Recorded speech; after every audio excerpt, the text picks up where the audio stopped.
Coming up tonight on Game All Night, Mike Dilisio of Solo Mode Games. This Week and Each Week is brought to you by Game Toppers. Upgrade your gaming experience. Welcome to Game All Night.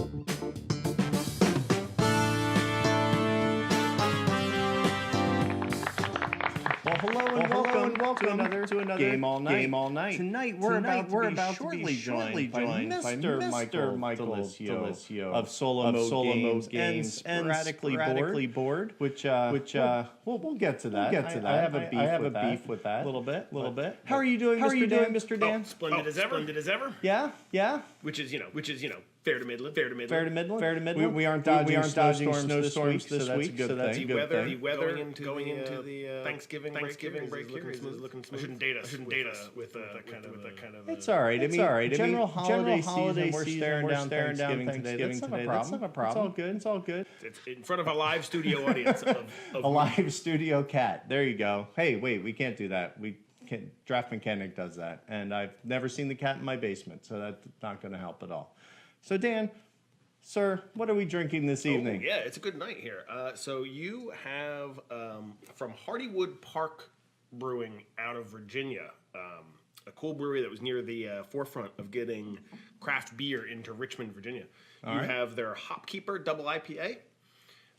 It sneaks up on you as a double IPA. It has the big malt bill and big ABV that comes with that, but not a heavy bitter hit. It starts off with a lush maltiness, and then they add a little bit of Virginia honey there to give it that you'll get in the aftertaste a little bit at the end of the sip there. I really enjoy it. It's good. It's not like your big hazy, juicy New England style, but it's a little more old school. But it's not a punch in your mouth either. I like it. It's a nice. I wouldn't know I'm drinking a double. It's pretty smooth. Exactly. It finds its own way. Very drinkable. All right.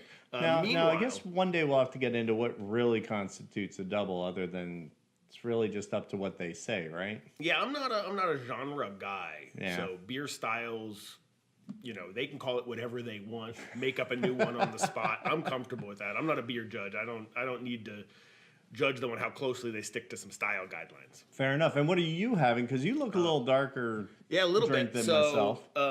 From our local brewery, here in Pennsylvania, Trogs Brewing out of Harrisburg, I have one of the annual Christmas traditions. Every year we look forward to the release of Mad Elf. Absolutely.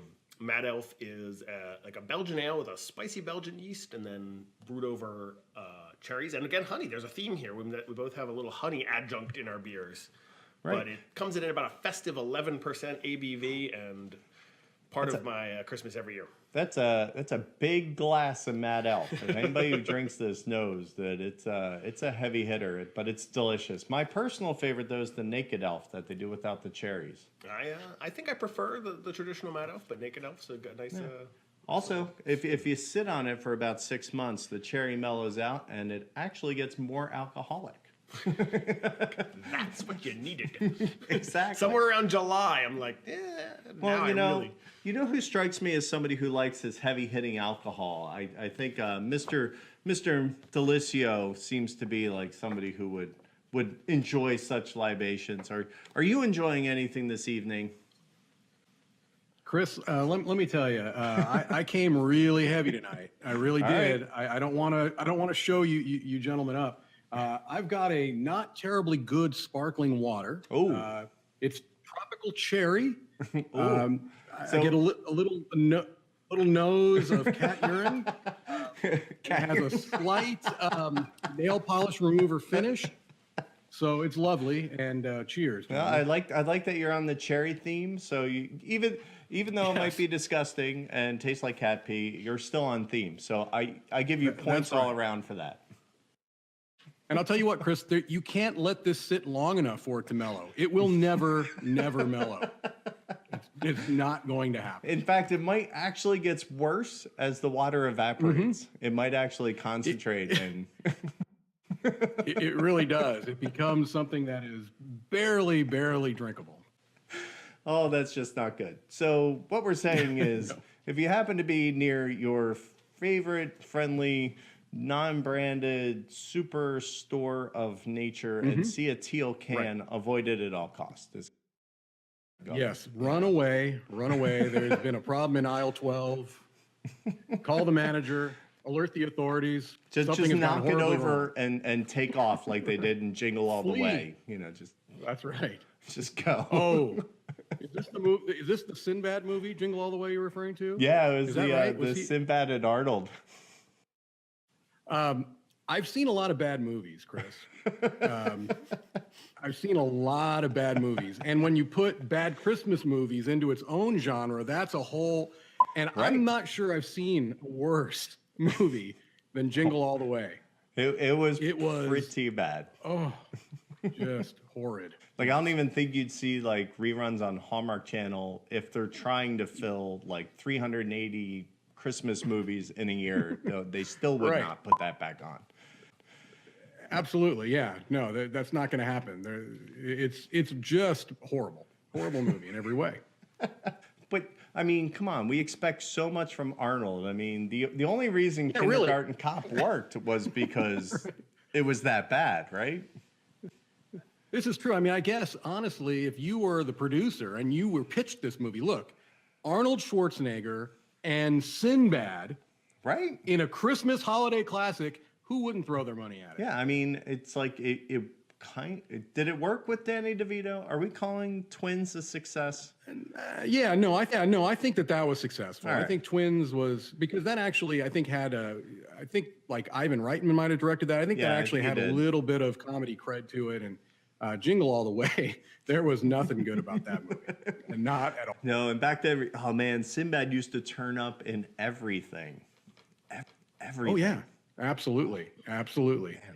He was ubiquitous. Yeah, he was kind of the Mattia of the day, I think, to a point. Yeah, this is true. Medea, that's it. Yeah, the Tyler Perry creation. Exactly right.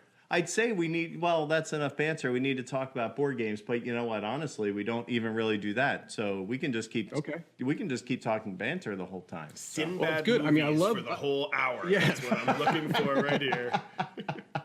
We're gonna scrap the game. You know segment. what? Yeah, I can't think of another one. That's the worst part. I think best part. I think I'm tapped out. I'm tapped out on Sinbad movies. Yeah. I think I could actually name more movies that involve the character named Sinbad and not Sinbad the actor. Correct. Well, we use air quotes for actor. Right. Could you have, this begs the question, could you have a Jeopardy category Sinbad movies? Are there 5 potential? And so you knew the answer has to be one of these 5, right? Right.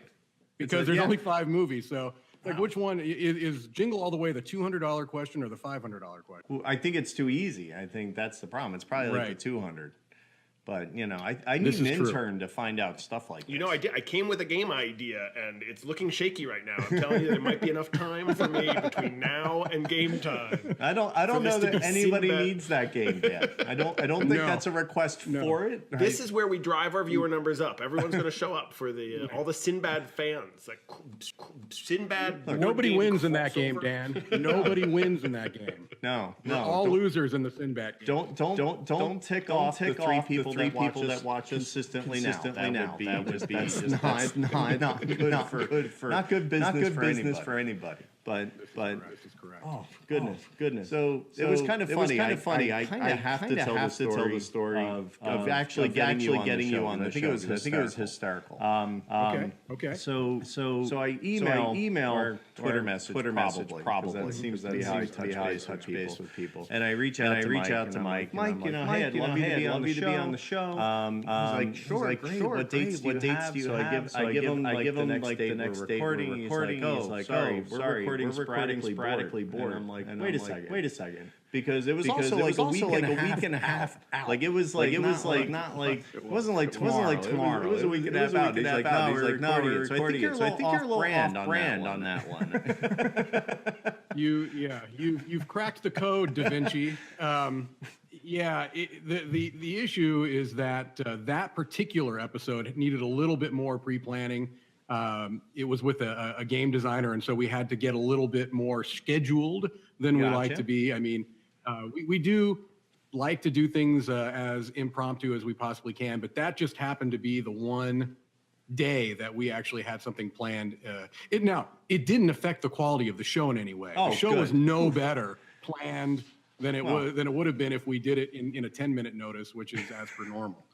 You have to stay on point with that because I don't want you to set the bar too high. Right. No, we want the listeners to always feel that it's on the brink of disaster at any given point. And so that's a delicate line to walk. And I think we do quite well at that.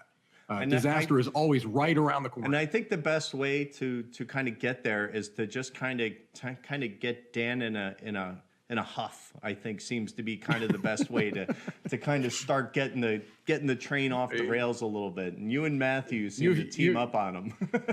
You found the formula, huh, Chris? I've been observing. Every so often I'll look around and I'll say, this is something that will really get under Dan's skin, and write it down and make sure to bring it up at an opportune time. It's funny because, Dan's obviously been around and he's hopped around and done several things. And Sure. What I really like is I think you two have a great chemistry on the show. And, especially considering you really haven't done much in the way of podcasting. This is kind of right. You're just kind of coming into it and starting off, and then you go and you go right with him, and you go. It's like, oh my goodness, are you I'm going to hitch to this wagon, and you guys are great. It's a nice balance of people. Well, that's very kind of you to say. I really do appreciate that. I think that well, first of all, I like Dan. I mean, he's a friend above all else. He's somebody that I clicked with right away. And you're right. Before, really where I got to know him was through This Game Is Broken. Well, I knew him a little bit through Dice Tower's Board Game Breakfast show, because I've been doing a show on there, a solo mode game segment that's weekly for a little over almost 2 years now, actually. And he does his stuff with Dan and Cora, and he also did a couple other things, I think, on some of the other shows. And so I was aware of Dan. And then as soon as I heard This Game Is Broken, I fell in love with the format and with the personalities. And when I got the opportunity to be a guest on the show,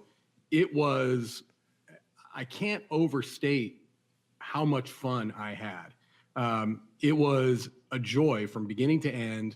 When we were recording, when we weren't recording, it was just people that I enjoyed talking to. And the one thing that I think it did more than anything else was it allowed me to tap into a part of my personality that I hadn't been able to show in the board game media that I'd been making. Because I'd been very, informational and just kind of doing solo playthroughs and speaking about topics related to solo gaming primarily, and that's great. But when I got on the This Game Is Broken show, I think they were all a bit surprised that, he actually has somewhat of a personality, or at least can fake it. So is that the problem? That was refreshing. You think you only play solo games, so they're like, he must not have a personality. He has to play with it. He has to play by himself all the time. Right. Well, believe it or not, I mean that perception is still out there. I do think that that's kind of being slowly chipped away and eroded like waves lapping at the shore there. But I hadn't really had a chance to express that part of my personality. And I had done, before This Game Is Broken, I want to say I had been a guest on maybe 2 podcasts. Okay. I was on with, do you know Astroval Cifuentes from the Retro Board Gamer? I had done it. He had done a podcast with a friend of his. I was a guest on there, and I believe another one. I was on with Meeple Overboard. Okay. And so I really didn't have any experience at all, and then kind of just jumped right in with This Game Is Broken, and once I caught the bug, it was pretty hard to get rid of. And I've been trying to go to a doctor ever since. I still can't shake it. Yeah, sometimes you need a topical ointment to get rid of that kind of bug. Yes. But yeah. This one's not going away anytime soon. Nope. It's not good. At least it's a little cheaper than the video bug, I have to admit. This is true. It absolutely is true. Yeah. So, and also when you use just horribly substandard equipment like I do, that works to your benefit too. It's not as costly, you know. Right. When I've got I think, was it you I was joking with the Progresso can about the other many moons ago? Yeah. So I've upgraded from the Progresso can, but not a whole lot. Right. You get a nice base out of the Progresso, you know, but right. The Campbell's comes through a little tin. Yeah. You're right. Well, it's the Progresso's chunkier, and you get a little bit more of a surface area bouncing off in there. So we actually just had Matthew on, and I believe the way the recordings go, that will still air before yours. So hopefully our people know about like this game is broken and what they do, and you know. Yeah. We both kind of came on the scene. They started a little bit before we did, but you know, with the same thought, right? We want to put out something that is different and it's fun, and it can be consumed by more than just the alpha nerd in the household, I guess is the best way to put it, right? Like I want something I could put on in the car with my wife and she'll laugh along with us. And this game is broken works perfect. So absolutely. You came on and you did. I remember your first guest host because you did. You came on out of nowhere. They're all of a sudden they're like, this guy's coming on, and I'm like, really? He's gonna be okay? Well, we'll see what happens. And you were hysterical. Like, well, thank you. Do you remember the first game that you did with them? Well, I do remember the first game because it's the only game that I've been able to do ever since. I've tried to come up with different ideas. I've had a few different ideas, but the clamoring masses, the roaring, adoring crowds demand that I do this game. The problem with this game that I'm assuming you want me to kind of to explain a little bit in maybe in as family-friendly a way as possible. Well, first of all, we're not full-on family-friendly, so have at it. Oh, okay. Oh, boy. Look out. Buckle in, boys.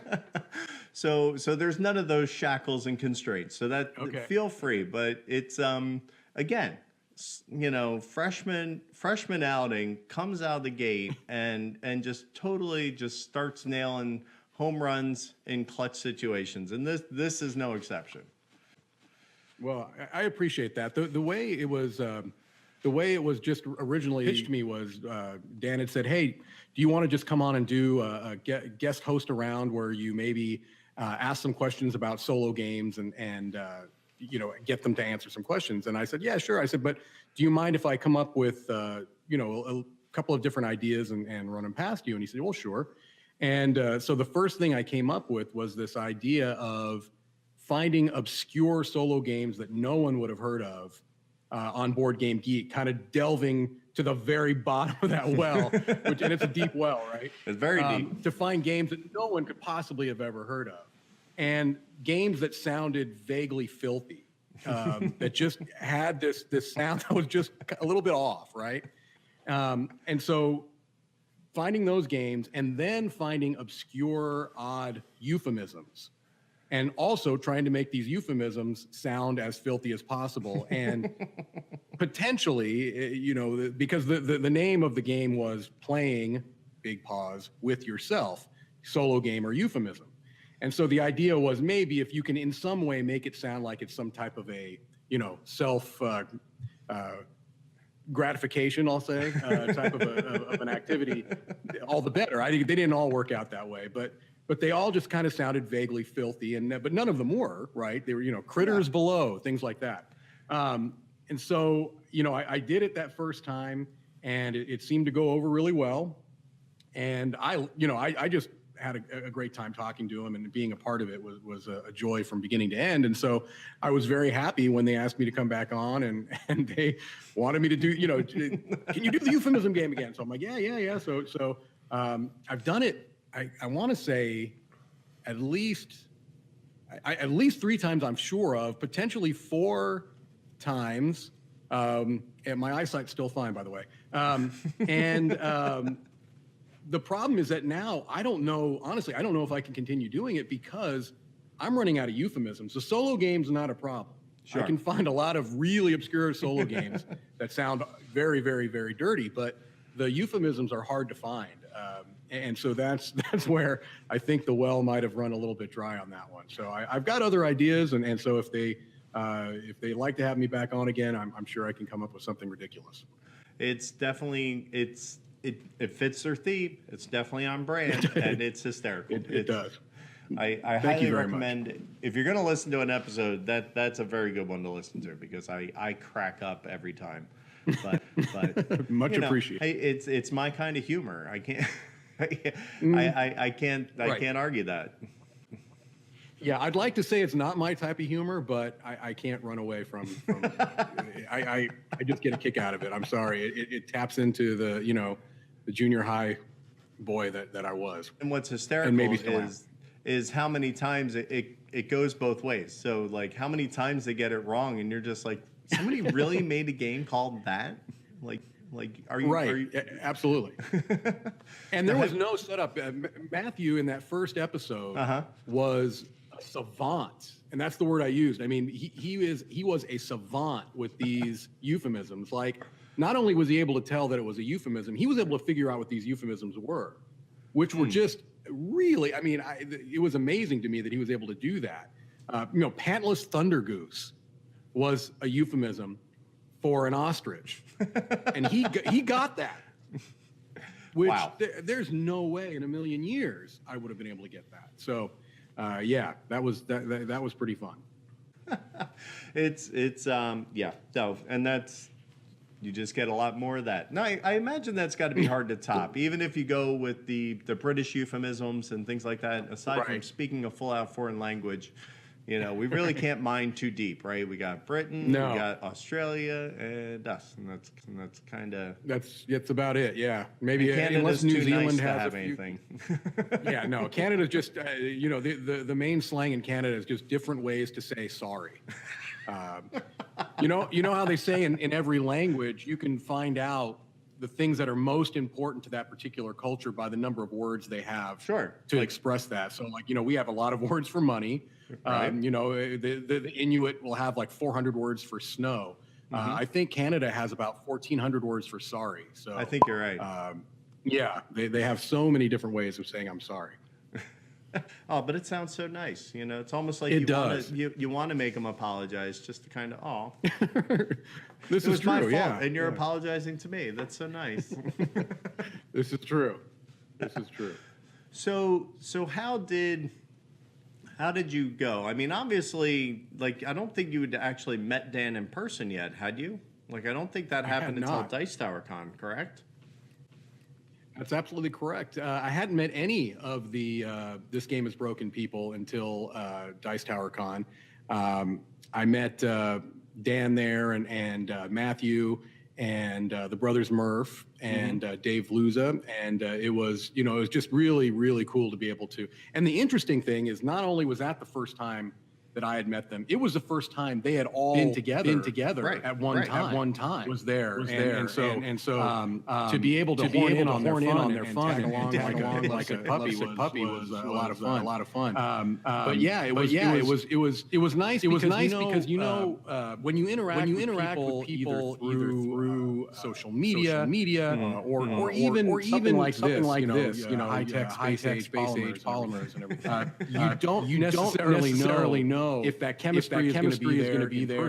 Sometimes it can be awkward. It's whatever the case may be. Pheromones. It just doesn't quite have the same magic. And when I got together with them, it was immediately like being with some of my best friends.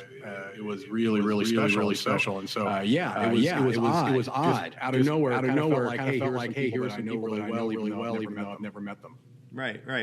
So awesome. I think this is probably a really good to take a quick because we want to come back and we can dive into both. I think your distant past with your solo and your distant future with the sporadically board, because that's definitely something people should check out. So we're gonna take a quick break for these excellent words from Sir Patrick Hillier. Pontifications with Patrick Hillier. This guy goes into a restaurant for Christmas breakfast while in his hometown for the holidays. After looking over the menu, he says, "I'll just have the Eggs Benedict." His order comes a while later and is served in a big shiny hubcap. He asks the waiter, "What's with the hubcap?" The waiter sings, "There's no place like Chrome for the holidays."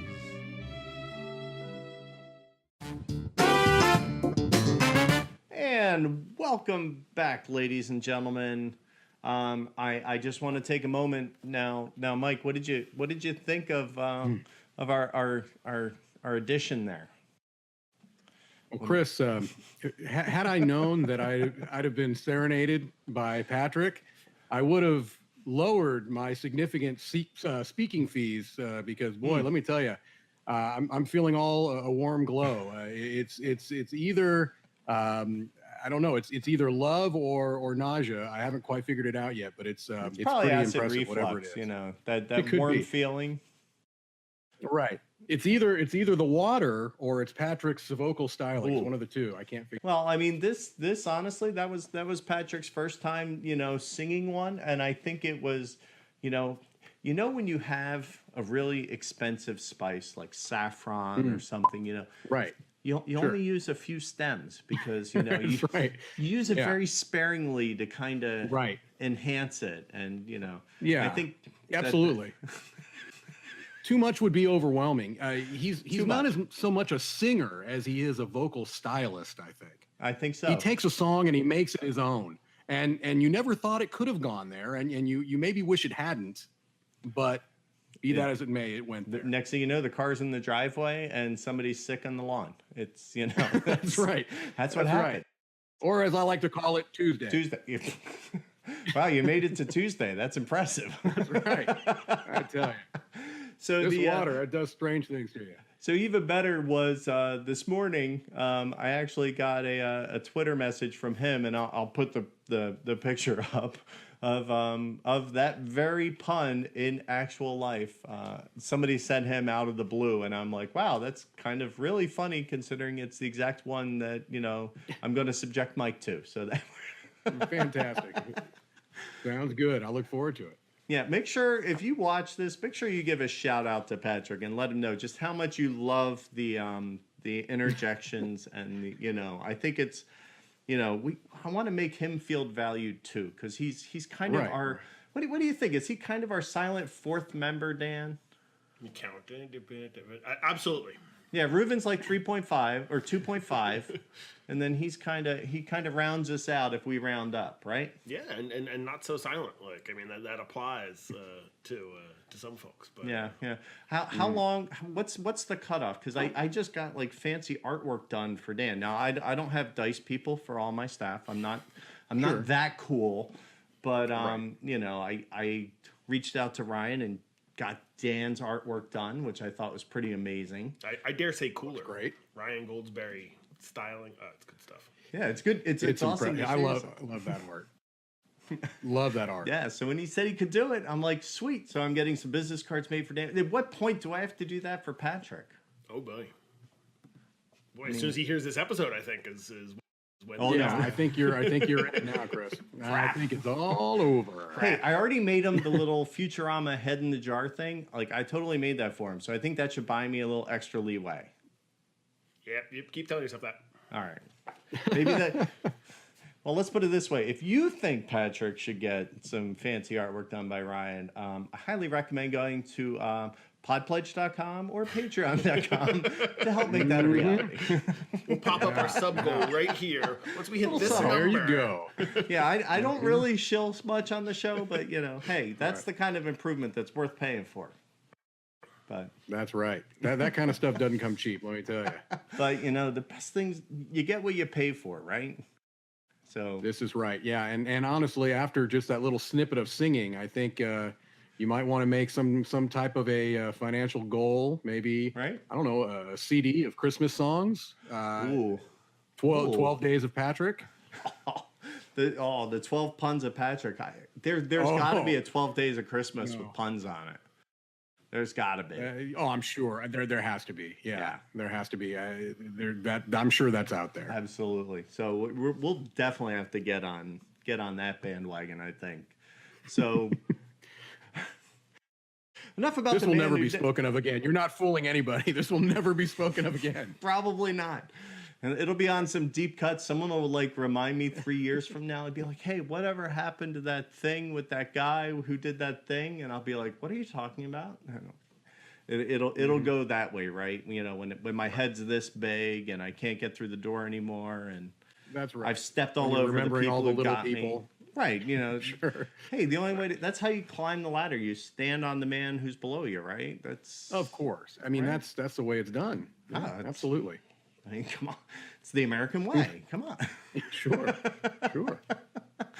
So you, Mike, you ended up like hooking up with Dan, and you guys go off and you make this little show kind of out of nowhere. I have to admit, like there wasn't like any big huge preamble to this. You just kind of like that whole last 5 minutes of your life that you won't get back here, people.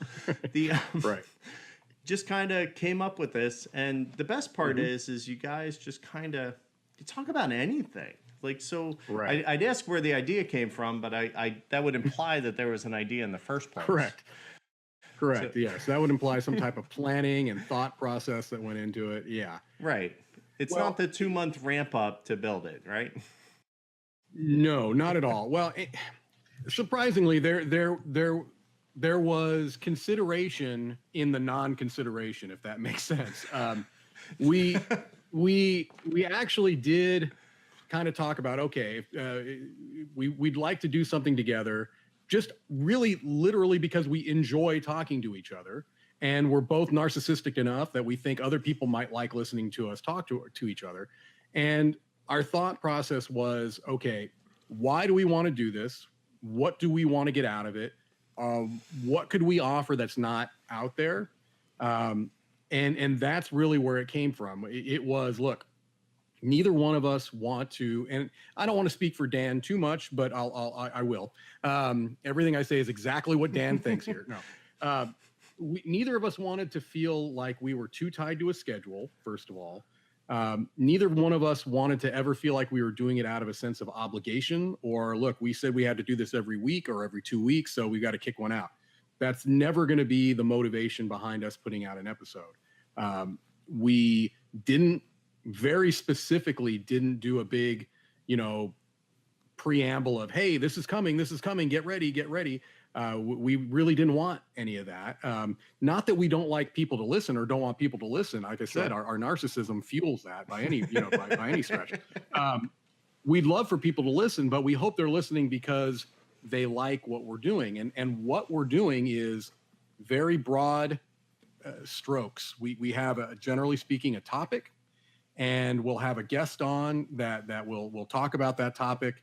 Usually in the first part of the show, it's just Dan and I just complaining about things that have bothered us from the previous time that we've talked to each other.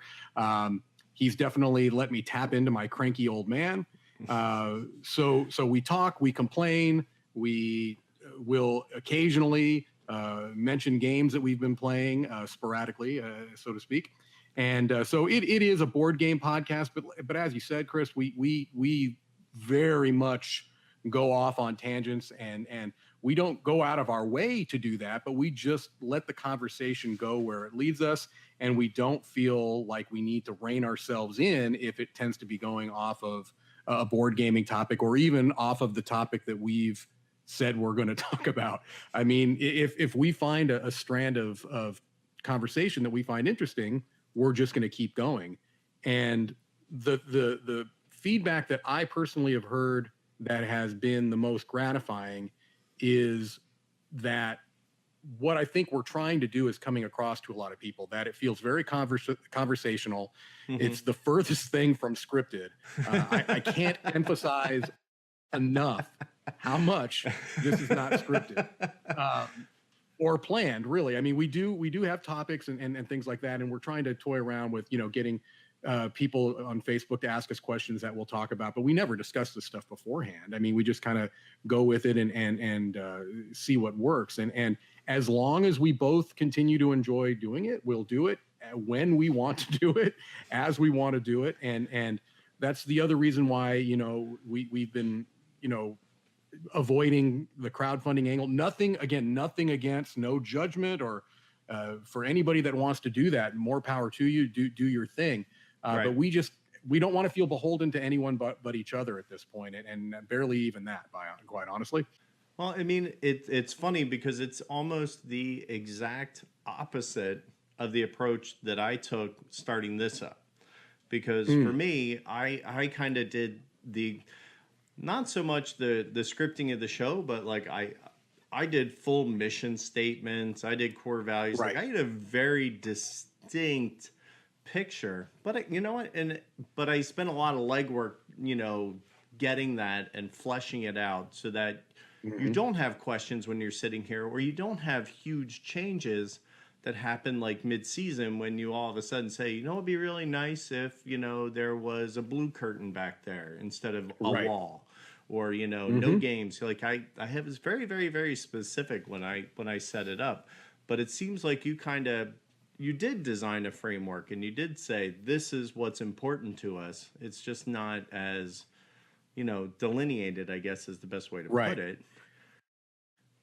Yeah, it's interesting because you're right. I mean, we both have a structure.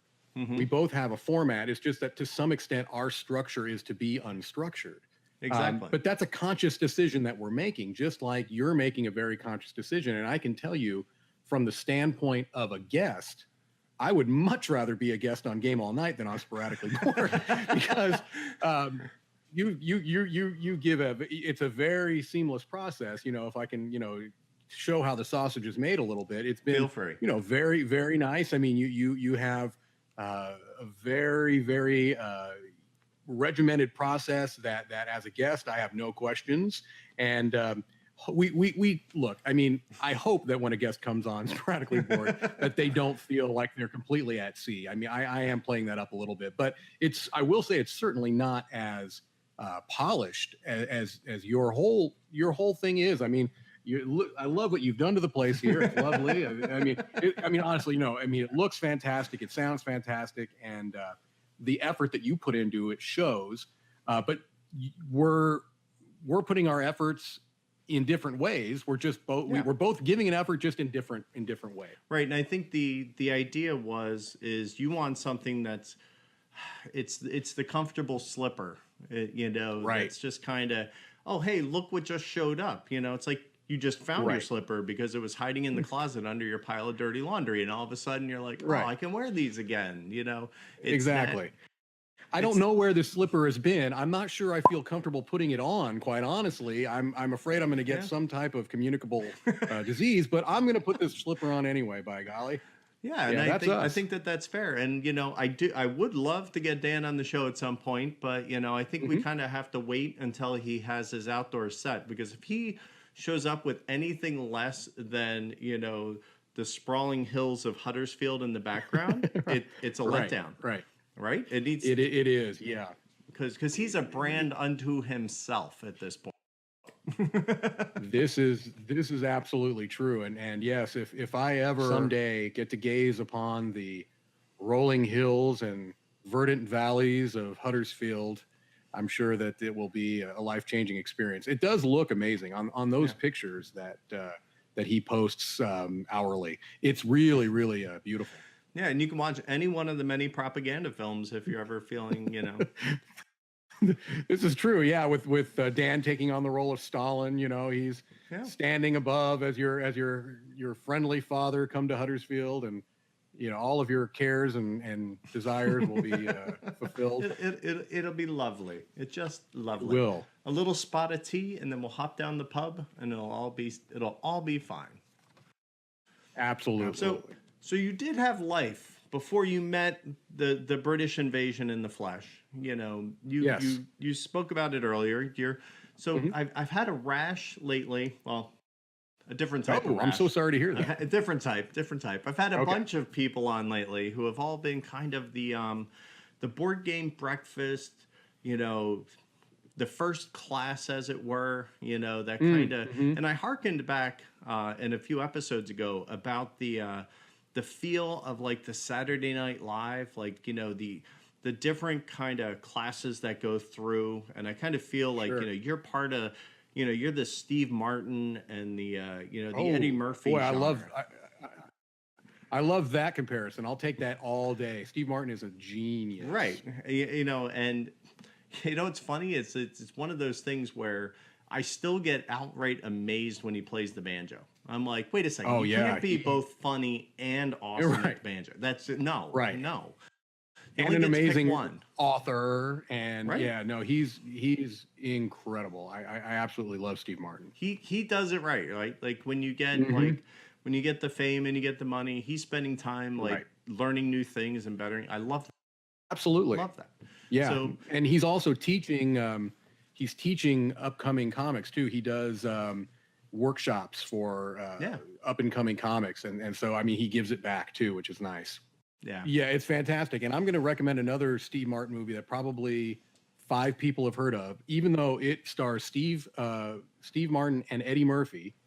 Right. And it was kind of when they were both at their height. And this was a movie called Bowfinger that dropped like a stone at the movies when it was released. This movie is legitimately funny. You need to check this out if you can find it. I doubt it's even on Netflix. It went nowhere, but it's a really good movie. I think what happened was it was I don't want to say it was too funny, but I think the level that the funny was at was not what the public was expecting. That's true. That's a good point. It was saying a lot more than most comedy films did back then. Right, exactly. Just kind of like The Jerk did the same thing. Like I used to hate. Actually know that actually is probably a theme of Steven, because I used to hate Planes, Trains, and Automobiles. Hate it. And I love John Candy, right? Movie. And for the longest time, I hated it. And then all of a sudden, I watched it one time and I go, wait a second. This isn't just dumb humor with, the Laurel and Ollie. It's as soon as it hit on that other level, it's like, this is actually, it's like one of my top 20. It's definitely like really high on the list. You're right. You do have to kind of ride it out, though, because it does play as very farcical until the emotional payoff hits you. But then it makes that emotional payoff even more intense because it's been couched in just this, very, very silly and broad humor and almost slapstick. I mean, there are parts of that movie that really are, like you said, Laurel and Hardy. They're almost slapstick with the car and the hotel room, and those could be like right. I mean, those could be like bits from the 1940s, But then at the end, there's that really, really strong emotional pull that you get, and John Hughes was really good at that, I think. Home Alone did the exact same thing. Yep. Uncle Buck did the exact same thing. Yep. He set up that, like, you don't expect it to kind of sneak up and go smack. I'll cry at the end of Home Alone every time. It's happening. She makes it home. The Dame Vuja polka, and she still gets there. This is true. This is true. Get back to where we were. See, I'm good at this. See, you see why our conversations go in a million directions. It's a good tangent, though. I mean, I hope so. Steve Martin deserves his due. What can we say? Yes, and true. But that kind of evolved out of the freshman class of the board game breakfast, and you were definitely part of that. Matthew is part of that, and it's one of these kind of where if you haven't tuned in a little while, like my queue is so full of research things to watch that I don't really get a chance. But then all of a sudden I watch it and I'm like, I don't know half these people anymore. Like, what's happened? Yes. And you're still there, thankfully. Yeah.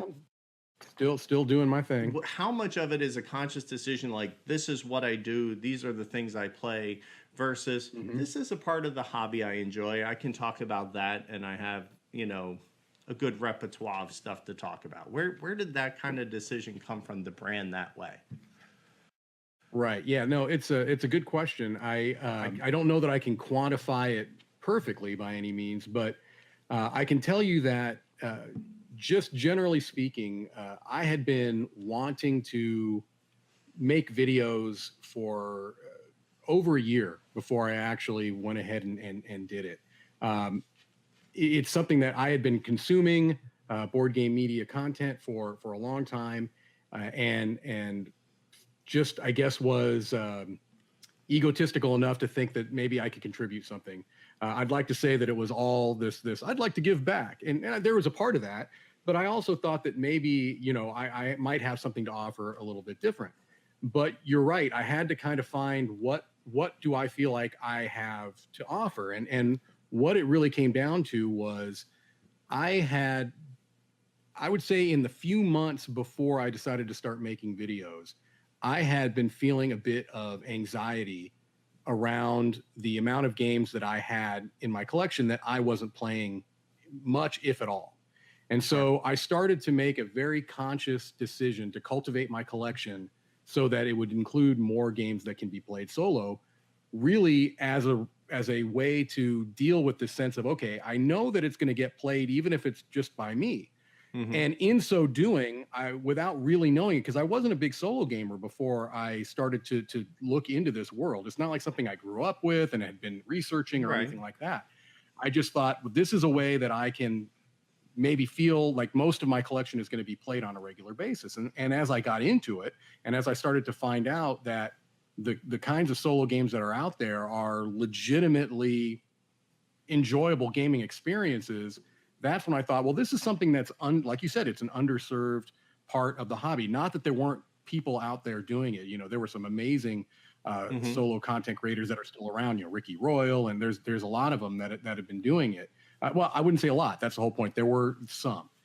So I just basically cold emailed Tom Vassal and said, hey, this is my idea. I can't remember if he was putting out a call for contributors or not, but regardless, I sent him this email and said, this is my idea. I'd like to do a little thing about solo gaming, and here's why. And he replied relatively quickly, which A, was shocking to me, and B, was fantastic. And he said, sure, put something together and I'll take a look. And so I did. I put together like a 5-minute video. I don't even remember what it was about, and sent it to him. And again, pretty quickly, for somebody as busy as he is, he replied with some constructive feedback, said, try this, make it under 2 minutes, and I'll take a look at it. Did that, sent it back to him, and his response was, okay, it'll be on next Monday. And I was flabbergasted. And that was my now.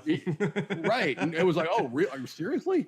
And I was over the moon, and that was my first one. And with the exception of 1 week, I've done one every week since then for it'll be 2 years here in a couple of months. Holy cow. That's a lot of work. So what's the game that probably surprised you the most? Like, you kind of had low expectations or expecting it to be one thing, and it just kind of came out and was completely different than what you expected. That's an interesting question, and I'm starting to kind of like glance around my collection here. It's what we do. Can exactly. I buy time by this is a setup for the question. That's how we'll frame this here to help set the stage. For example, I actually don't think I've articulated this to Chris before, but I was shocked to find how much I enjoyed Carcassonne. Even straight out of the box as a solo game. There's a BGG has a really good variant on it called The Island, where you have to play to a specific grid size. Like, you have a fixed grid that you have to fit your thing into. So, you start out very freeform, but as it starts to fill in, like, you have to make a lot of decisions to maximize your score and maintain the limitations of that shape of actually hitting that grid. And it's interesting every time, and it gets interesting as you add expansions. And never saw Carcassonne working as a solo game, so it was a blindsided one for me, and I enjoy it. That is interesting. Yeah, I've never played that variant. That's another kind of whole little subgenre in the solo gaming community are the fan made variants. And what's interesting, just again, I'll go on a little tangent. I won't talk too long about it. That promises. Right, exactly. One of the more well-known solo variant creators is Morten Monrad Peterson. I hope I didn't mess up his name. He developed this Automa system that Stonemaier uses in a lot of their games. And I believe, I could be wrong here, but I believe he started off making fan-made variants on BGG and began to become pretty renowned for it and eventually began working with these game companies. Now, I hope I'm not completely making that up off the top of my head, but I think that's true. Maybe. So, we'll go back and we'll do our fact checking, and that's right. And potentially that could all be fake news. It could be. That could all just be not complete and utter nonsense. Do we buy enough? I guess the game. I think. I guess the game that surprised me the most, because it's not the type of game I normally like, and B, I never would have thought it would work solo. Is a game called Giant Killer Robots Heavy Hitters. Oh, GKR, which is GKR Heavy Hitters, which is, again, I don't normally play these type of big skirmish type games, and you would think in a skirmish game where it's really two robots with some little sub robots beating the crap out of each other that would work well as a solo game. But it was surprisingly fun as a solo game, and it's a programming game too, where you have to play out cards, weapon cards, when you're going to go into a combat phase that you're going to play, and they've got initiative values on them. And the higher the initiative, the sooner they go in order. And you have an AI system that's actually very easy to manage. And I guess that's what surprised me the most is I saw that it had a solo variant, and I thought, okay, well, this is going to be a nightmare to try to manage. But they did a really nice job. It actually gives you a nice skirmish feel against an automated opponent that's very easy to manage. And I then played it as a 4-player game afterwards, and I was able to say, this really did kind of give me that same feel that the multiplayer game did. And I can't always make that comparison. Sometimes I'll play a solo game and I never do get a chance to play it with other people, but this one I did. And that one surprised me, because again, I never really tend to go for those types of games, and I enjoyed it. And the solo variant was surprisingly good. And it's freaking beautiful with those huge models. It puts the giant in Giant Killer Robot. It really does. It's gorgeous. It's Weta Workshop. They do. They're known for Hollywood films. I mean, I think they did like the Lord of the Rings stuff, and they're out of New Zealand. And that's really what drew me in was the chrome. I mean, it was just so gorgeous that I was like, all right, I'm going to give it. If I'm going to play a game like this, I'm going to play one that looks this beautiful. Exactly, makes sense. So speaking of games, what do you think about playing something? Let's make it happen, Chris. All right, so we're going to find out what Dan has in store for us that we will not be playing solo. I guess if we did, that wouldn't necessarily be good TV, I suppose. But yeah, no, I don't think that would work. I don't think so. But we'll be right back after this quick commercial message.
After a quick run over to the bartender because we kind of that IPA was a little tasty there, sir. So we had to go get another drink for myself. I hope are you still drinking the OD crap? So I am, and Chris. Oh, you are really nursing that little 10-ounce thing, aren't you? It's intense. If you try to go too quickly, nothing good's going to happen. And I'm still waiting to see if it will ever mellow, and it's still not mellowed. Well, Well, the problem is So tasty. No, it's not. Oof, no, it's getting worse. It's like don't let it air. Don't let it air. That's only going to make. Yeah, it's metabolizing into something. I don't know exactly what's going on over there, but I'm sure I'll be paying for it later. No, so this is just it's actually a Glenn Fittich now does these weird cask projects with their whiskey. Now, first off, I don't like normal Glenn Fittich because it's too peaty and but this was done in, I thought it was on brand. It's an IPA cask scotch. Oh. So I'm like, it's so it's got a little bit of a hoppy thing going on there. very subtle. It's in there. You can kind of tell it. Now I'm going to argue it's probably the English version of an IPA, which is not nearly as hoppy as the American version. Right. So a little different. But I digress because it is indeed game time. It's game time! Oh, yeah. All right. So tell us, Mr. Dan, what are we in for? Okay, so this is going to be one we've seen before on the show. This is going to be our version of the game Zendo. I think you're familiar with, but for the benefit of Mike, Zendo is a deduction game played in the commercial version with Looney Labs Pyramids, in which one player, it will start off as me, takes the role of the Zen Master. The Zen Master has a principle in mind, which the other players must deduce. That principle is the Buddha nature. In our case, instead of Looney Labs Pyramids, we will be playing with board games. I will have some aspect of a board game in mind, and maybe it's the designer, maybe it's a theme, maybe it's a rule. And you guys will be attempting to deduce what that is by proposing games, and I will indicate to you whether that game possesses the Buddha nature, which is to say it follows the principle I already had in mind, or it lacks it. After a few rounds of this, you might be ready to take a guess at what the Buddha nature in fact is, and if you have it, then you win the point for that round, and maybe the opportunity to be the Zen Master yourself. Does that make sense? All right. Sounds pretty good. All right, so shall we get started? Shall we do the first jump right in, feet first in the first round here? I'm ready if you are, sir. All right, so the game Level 7 Omega Protocol, my students, possesses the Buddha nature. The games Kemet and Descent do not possess the Buddha nature. So Level 7 Omega Protocol. So Mike, do you have a board game to offer so that I can reveal to you whether it possesses the Buddha nature? Let's see here. Kemet does not, you said. Correct. Does... I'm trying to think. Does Volt possess the voodoo or voodoo? Does the voodoo Volt possess the nature. voodoo nature? I am not familiar with Volt. It's an Yeah, opportunity that's- for some research here. See, the Zen Master might not be a Well, it's more like a Zen apprentice. Zen is my specialty, not necessarily every. If you're into Zen voodoo, what is that? I don't. That's a fine question. All All right, let me. Zombie I can try it monks. this way. Hold on, I'm Does- investigating it. So I think I can okay, answer you're this investigating. actually. Yeah, well, yeah. There's some on the fly research happening. Buddha really appreciates the value of Google. Or Board Game Geek. It would in turn. So the answer I believe is that no, Volt does not possess the Buddha nature. Okay. Chris, do And now Mike has information I do not. because you also you share my awareness. I have a vague understanding of what that is, but no. But do you have a board game to propose? Sure. Does Robo Rally possess the Buddha nature? Robo Rally does not. Robo Rally I think you and I lacks were on the same. I think we were thinking the same thing, Chris. Well, I had two thoughts, and I knew Volt had one of them, but I wasn't 100% sure. That's why I'm like, Okay. I need clarification. That's what that was. Okay, so we're back to Mike here. So far, we have no games which. Okay. Which is I'm normal going to ask. for me. Does Does Ghost Stories have the Buddha nature? It does not. Oh. It does not. Chris.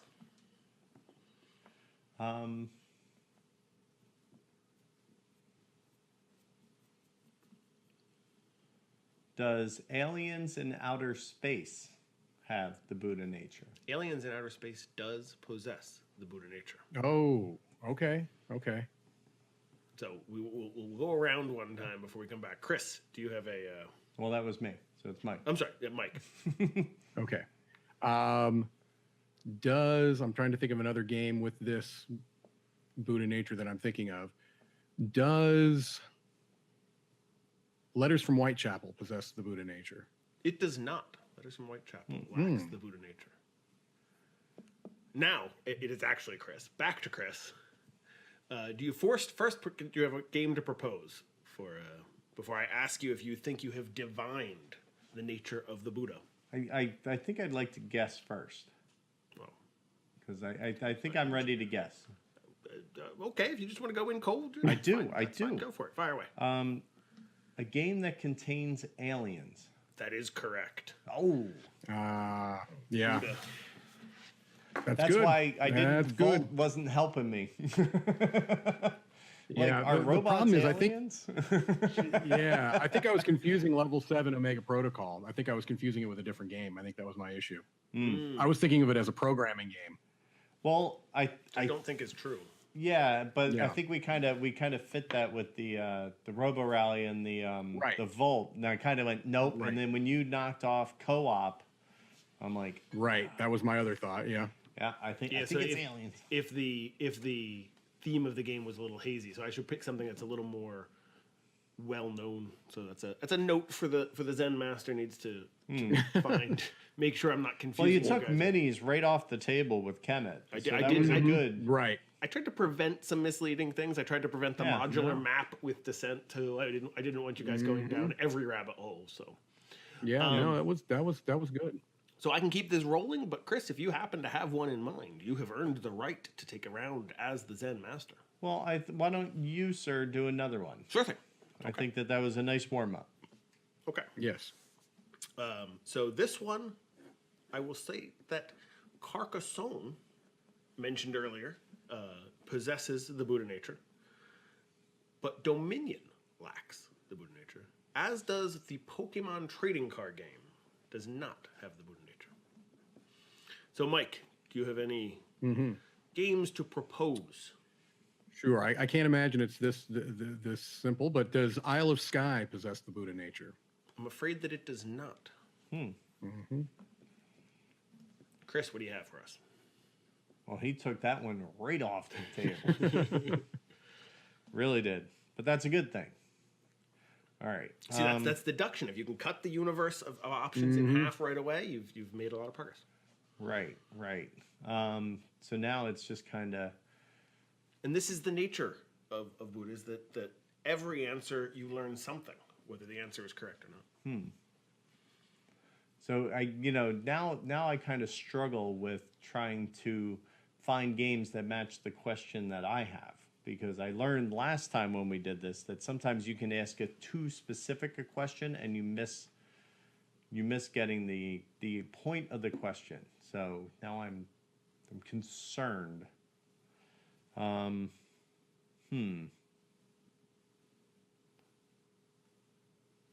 Does Suburbia possess the Buddha nature? I'm afraid that it lacks it, sir. Okay. Back to Mike. Can you quickly tell me what your original two games that do not possess? It was Pokemon trading card game and Dominion. Okay. Both lack. Does Five Tribes possess the Buddha nature? I'm afraid not. Ooh. That's a good example of what I was thinking, though. My students come closer. Through failure, you learn. What do you have, Chris? Well,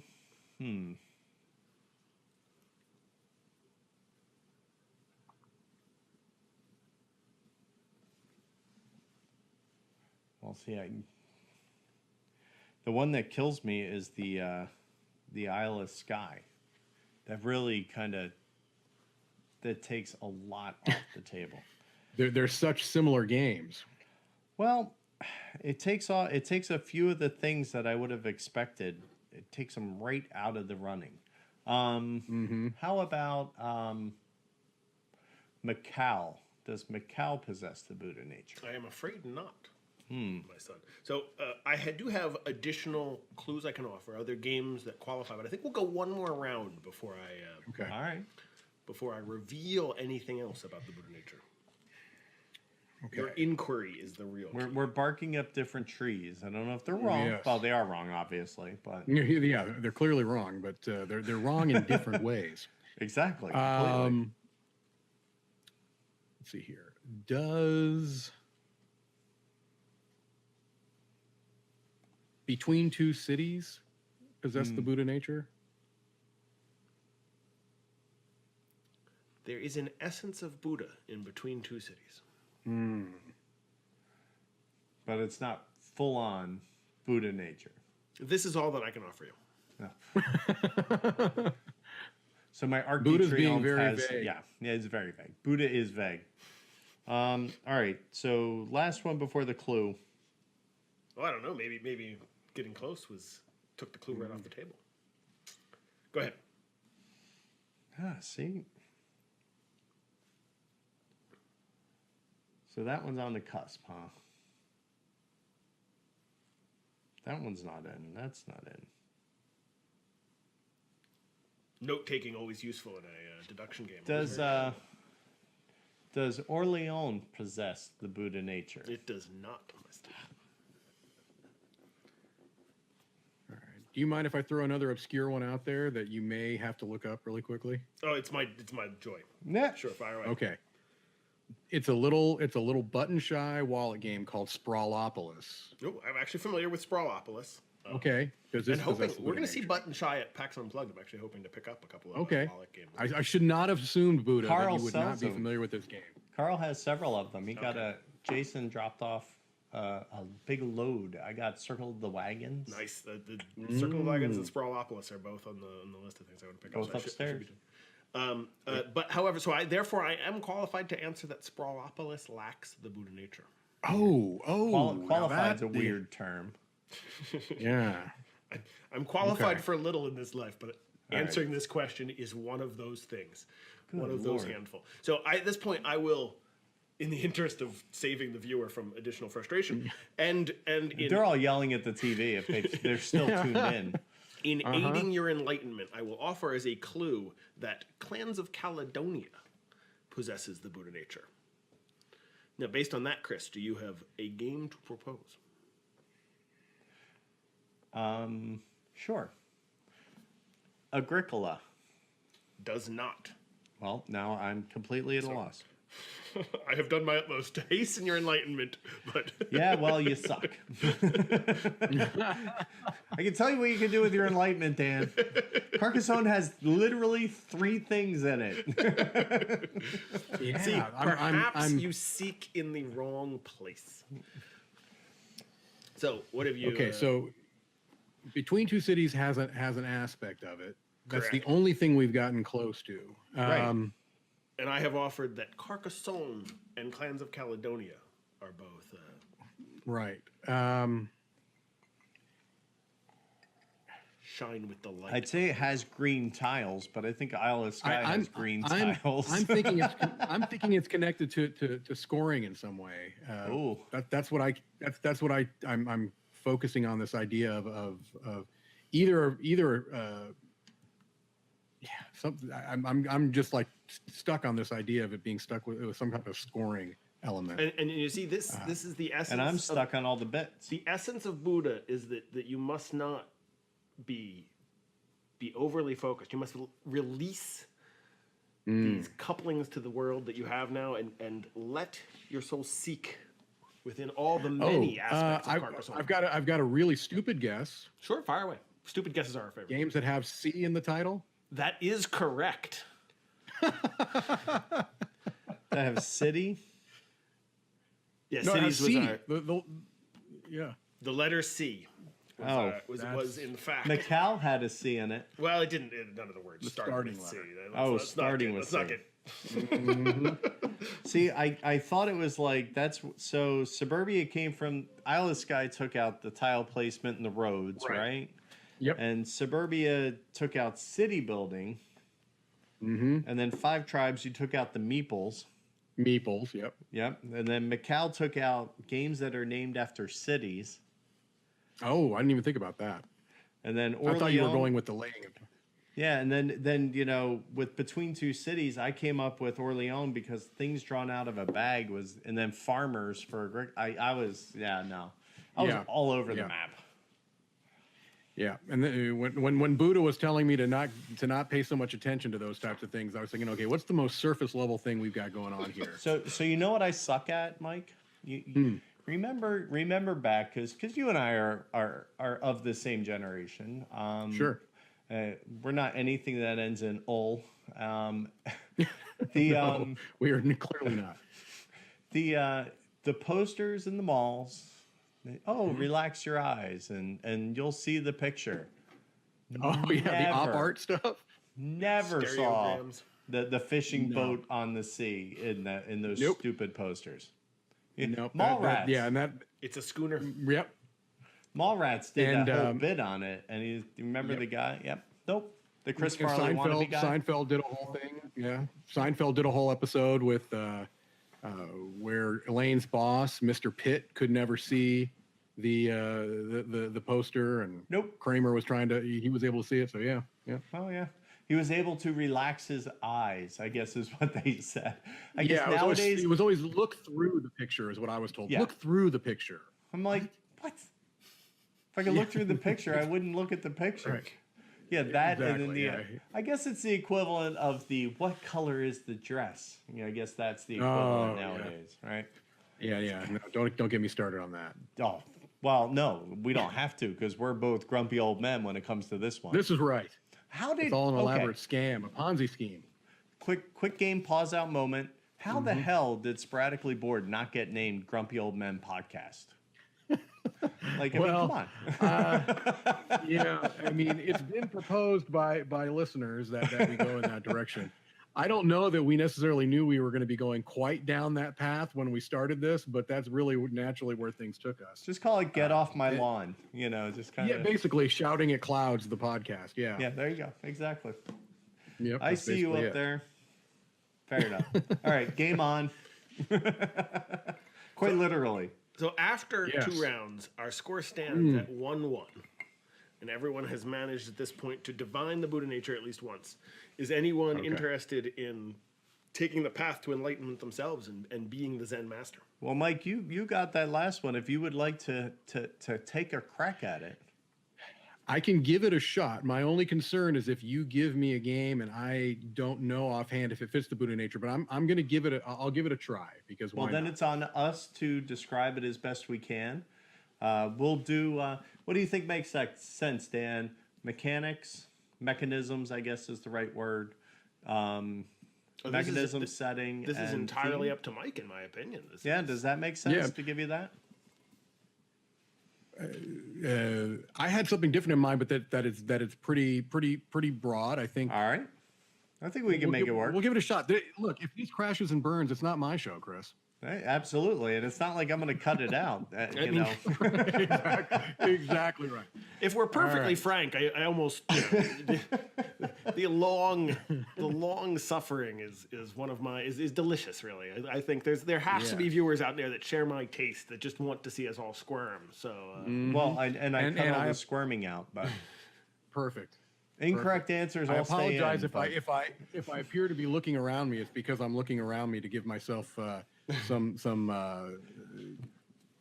inspiration. Okay, just don't look behind you, and we'll be all right. In fact, we should make this exactly. Exactly. All right. So, the Buddha game, the game that has the Buddha essence. Oh, are we ready to go? I'm sorry. Go fire away. Yes, go. Oh, okay. The game that has the Buddha essence is Abyss. Okay, games that do not have the Buddha essence. The voodoo essence would be the Buddha essence would be Tigris and Euphrates, and Last Will.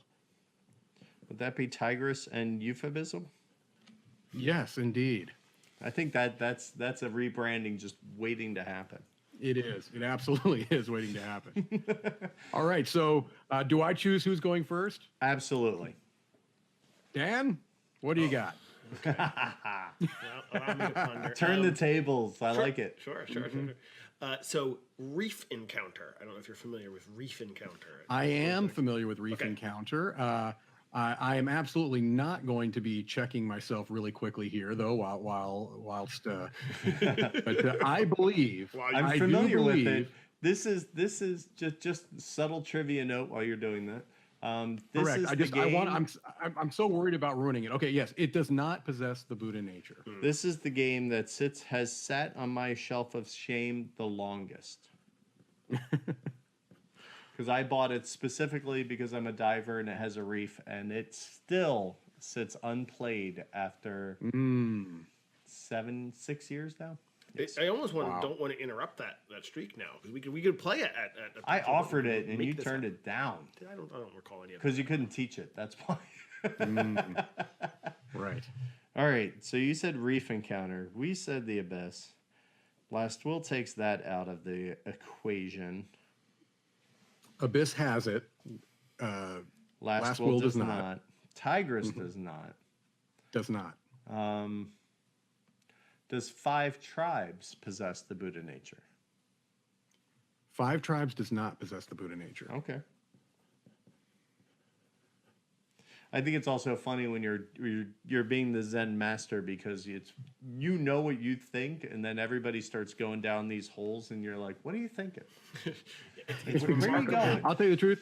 I can't even concentrate that much. I'm just making sure I don't mess this up, so I'm not even really listening to it. Well, if you didn't mess it up, then you wouldn't be exactly off brand either. So don't worry about it. This is true. This is true. But it does not have the Buddha nature. Our expectations are quite low. I always want to keep those expectations very low. So I will ask if Medici possesses the Buddha nature. Medici does not possess the Buddha nature. I think you were asking the same thing I was asking. Just in a different way. In which case it was a wasted guess, so I should have concluded that you had already eliminated it. That takes care of that. Does Ticket to Ride possess the Buddha nature? Ticket to Ride does not possess the Buddha nature. Should I give you another hint, or do you want to go one more round without it? Well, that's up to you, Dan. You're next up. Oh, I'll take a hand. I still take hand-me-outs all the time. Okay. So I'm trying to think of games that are well known. So it's an older game, but Tikal possesses the Buddha nature. Are we familiar with Tikal? We are. I am. Okay. Though I'm currently trying to picture what Abyss and Tikal have in mind. Mm-hmm. And I might ask you to follow some of the same advice that you gave me. Dan. Yeah. And now I just have to produce a game that fits my new theory. Because I will insist on having at least one guess before. One I mentioned earlier. Let me propose Kemet. Does Kemet have the I believe it does, but let me double check here. Believe it does. Kemet indeed does possess the Buddha nature. Ooh.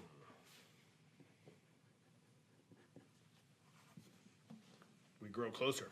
I'm good though. I'm not ready for guess. So go ahead. No. Okay. No. You sure? Yeah, I want. Are you positive? I'm trying to be sporting. Are you sure? Sure you don't want to He's go? toying with you, Chris. He's toying with you, batting you around like a ball of yarn. Does something Tikal like that. 2 possess? No. Let's see. I'll just go through all the masked games real quick. Sure. I think you're onto something that I'm not, Dan. Let's hope. I have a guess. I'm trying to think of my game that will express my guess. So I'm like visually that is that's what's truly in the heart of the.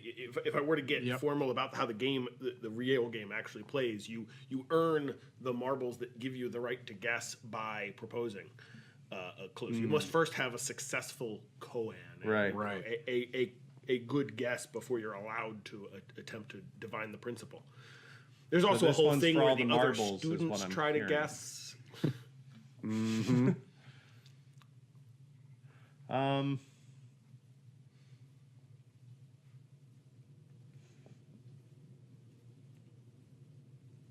See, I don't know what else fits my line of thinking.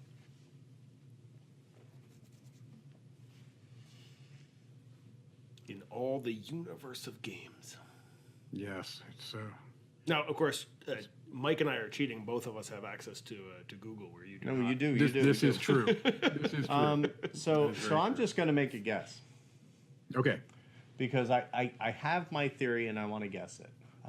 Okay. It is. Does it use action point allowance? That's a great guess. It's not. That is not the correct Buddha nature I was looking for. Okay. Because I don't believe Abyss uses that. Yeah, I actually think Kemet and Dekal both qualify. Yeah, that's where my brain was stuck, and I'm like. Mm-hmm. So did you want to make a guess, Dan, or did you want to try another game first? I would like to do both. I'd like to try another game, and if correct, I'd like to propose a guess. Okay.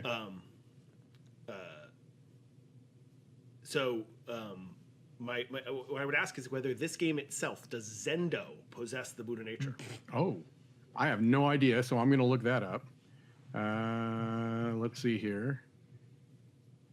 Zendo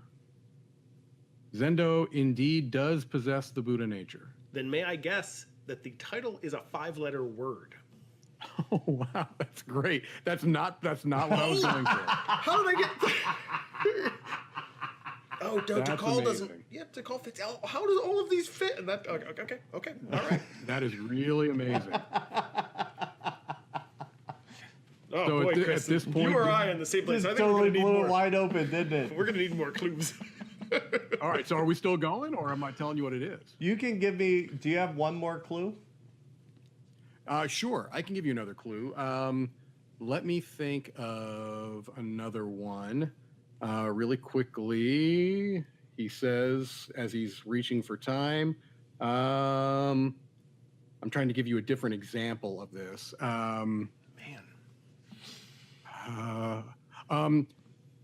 It's a new game that hasn't even actually come out yet, but I hope you guys have both heard of it.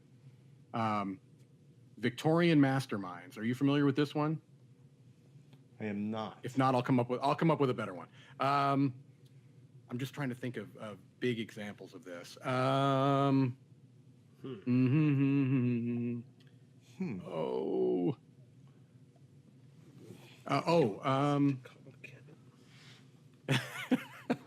know it's brutal. Give me 1 second here. I wonder. I don't know the designer names of any of these. I don't know if they clearly don't share a designer. But no, that's not an issue.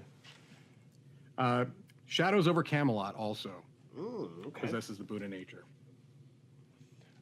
Does Scythe possess the Buddha nature? Scythe does not possess the Buddha nature. Damn it! I'm out, Dan. Yeah, join the club. I can give you an intriguing clue here, though. That's related to that. Sure, fire away. Scythe does not possess the Buddha nature, but the Rise of Fenris does. Unfortunately, I only know 2/8 of that answer. So Abyss, Tikal, Shadows over Camelot, Rise of Fenris, Kemet, and Zendo. All right, one more, Dan. Good. If you have, I'm pondering. I'm trying to come up with any principle whatsoever to even take a stab at here. I can't find the unifying theme across this set of games. Sure. Let me propose Liar's Dice. I have a thought here. Liar's Dice, I'm pretty sure does not. Let me double check. I don't know. I think Buddha Master is pretty good because I have no idea. Yeah. No, Liar's Dice does not. Okay.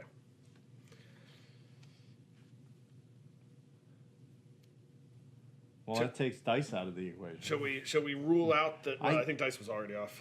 So, all right. So, Last Will rules out tableau building. Reef rules out the water. Medici ruled out Bruno Cathala, as did 5 Tribes. That's a Knizia game. Yeah, Medici. Or 5 Tribes ruled out Cathala. Mm-hmm. Right? Right. Mm-hmm. Ticket to Ride ruled out Set Collection. You know, I mean, Exploration kind of came to mind, but Shadows doesn't have Exploration. I'm like, I'm at a loss. And here's the real one. What's the difference when Scythe matches but Rise of Fenris does not? I mean, I thought it was games that expand other games or had second editions or or had creepy guys on the cover. I don't know. Face on the cover does fit several of these. But Not Zendo. Exactly. It does fall apart at some point. Yeah, it's just every time I think I have it, it's like it. Well, I mean, 5-letter names being one of them. Obviously, we have failed. I think we have failed to attain enlightenment. Right. The correct Buddha nature is games with co-designers. Okay. Well, see, games with co-designers. Nope, that's good. Oh, absolutely. Well, Mr. Mike, this has been a blast. I've really enjoyed having you on, getting to know you. So for those of you who know, Mike and I have never met in person, albeit, no, that's not true, actually. We kind of saw each other's in passing, and I think that there was a moment of recognition, but kind of like a, why do I know you? It was awkward and weird at Origins, and then Yep. And now this now is true. it's Yeah, like we kind of passed like ships in the night, and we did. You know, there was this odd tension of we knew that somehow we knew each other, but yeah, no, it was we didn't it realize won't be like that next time, Chris. Right. We had deja vu at the same time. That's what was This weird. is true. I think true. so. Yeah. Yeah. So, in any event, I appreciate you being on. Where can the public find you if they're looking for you and the now myriad of things that you do? Well, first I want to say it was a pleasure. Thank you for having me aboard. It was really good getting to know you and Dan, and I had a really good time. If you have an interest in looking at solo playthroughs, you can go to YouTube, Solo Mode Games, and you can also find me pretty much weekly on the Dice Towers Board Game Breakfast Show. I do a little segment there, which is usually about solo gamings, although my dirty secret is that, quite honestly, I have strayed and I'm just babbling at this point on things that are of interest to me. And also on the relatively new Sporadically Bored podcast, which you have so kindly mentioned a time or two with myself and Dan Hughes. And that has been a whole lot of fun. We've had some really good guests on, and hopefully we'll continue to ride that train as long as we both enjoy it. Absolutely. Well, it's certainly been a pleasure. I appreciate you being on. And, when I get out to Origins next year, it's certainly, hope that we'll get a game or two in and hang out a little bit. I think that that's in the books, right? That would be fantastic. Let's make it happen. Absolutely. Well, thank you, Dan, for putting on a good show. Thank you, Mike, for playing along and putting up with it. And thank you at home for watching. Be sure that you play with yourself sporadically the next time you game all night. Well, that's a wrap. Thanks for watching. If you enjoyed our efforts at comedy and fun, please support us on Podpledge. Be sure to follow us on Facebook, Twitter, and Instagram. And of course, don't forget to engage with us on Board Game Geek Guild 3134. You can also check us out on our website, gameallnightshow.com. And this show has been made possible through supporters like these. Game All Night is proud to be sponsored by Game Toppers. Check them out at GameToppersLLC.com. Upgrading your gaming experience. Angry Octopus. Well, thank you, Yeah, Mr. Mike. I've taken not being prepared to a very, very high level. So. I like it with the gin. This is gold. I'm really kind of upset we're not recording this. To be honest with you, Who says we're not? This is gold right here. Cucumber water discussion. No, as long as I don't need to be prepared for the game in any way whatsoever, I'm good to go. Good stuff. Good stuff. Hopefully, I haven't lost anybody yet. No. I just I need to remember to start recording next time. So we'll just have to. Da-da-da. If I was smart, I would have just done a podcast. But Yeah, I don't know how heavily you were drinking before I came on the show, but yeah.